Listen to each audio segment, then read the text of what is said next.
Assalamualaikum warahmatullahi wabarakatuh. Perkenalkan, nama saya Herman Fadlanur Rahman. Saya mahasiswa Universitas Mercubuana, Fakultas Teknik, jurusan Teknik Sipil. Di video ini, saya akan membahas tentang definisi, fungsi, tujuan, dan manfaat komunikasi. Dan video ini saya bikin untuk memenuhi forum 5 Pendidikan Anti Korupsi dan Etik UMB. Langsung saja yang pertama.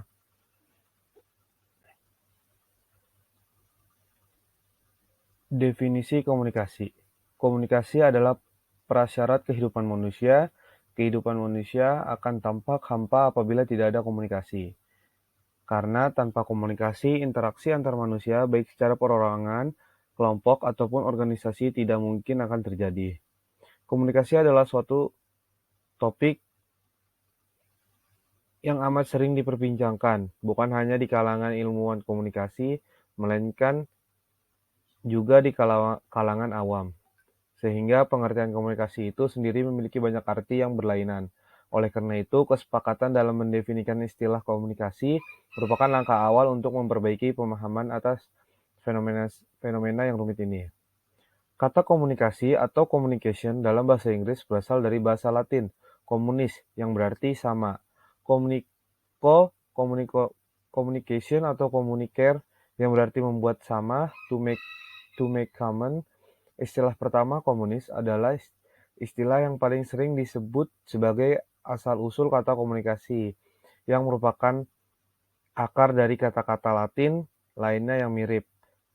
Komunikasi menyarankan bahwa suatu pikiran, suatu makna, atau suatu pesan dianut secara sama. Akan tetapi definisi-definisi kontemporer menyarankan bahwa komunikasi merujuk pada cara berbagai hal-hal tersebut, seperti dalam kalimat kita berbagi pikiran, kita mendiskusikan makna, dan kita mengirimkan pesan. Yang kedua, ada fungsi komunikasi.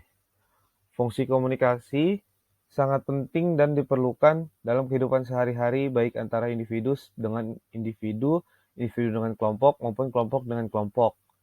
Berikut ini beberapa fungsi dari komunikasi antara lain. Yang pertama, komunikasi berfungsi untuk memahami diri sendiri dan orang lain. Di dalam suatu kelompok, kita memiliki kesempatan untuk dapat mengungkapkan atau menemukan siapa diri kita yang sebenarnya, serta bagaimana orang lain mempengaruhi kita melalui komunikasi dua arah. Yang kedua, komunikasi berfungsi untuk mewujudkan relasi yang penuh makna.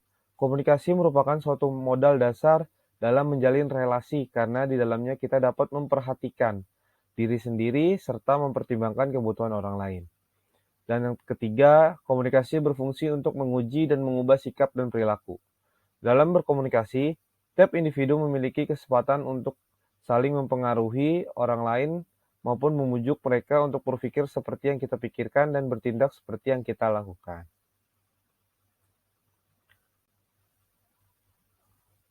Yang ketiga ada tujuan komunikasi. Tujuan komunikasi ini tentunya sangat penting dalam proses sosialisasi antar manusia. Berikut beberapa tujuan komunikasi. Yang pertama yaitu agar komunikator dimengerti komunikan. Tujuan komunikator yang pertama adalah untuk memastikan informasi atau pesan dari komunikator dapat dimengerti oleh orang lain komunikan. Karena itu komunikator harus menyampaikan pesan utama jelas mungkin kepada komunikan. Yang kedua, agar dapat mengenal orang lain.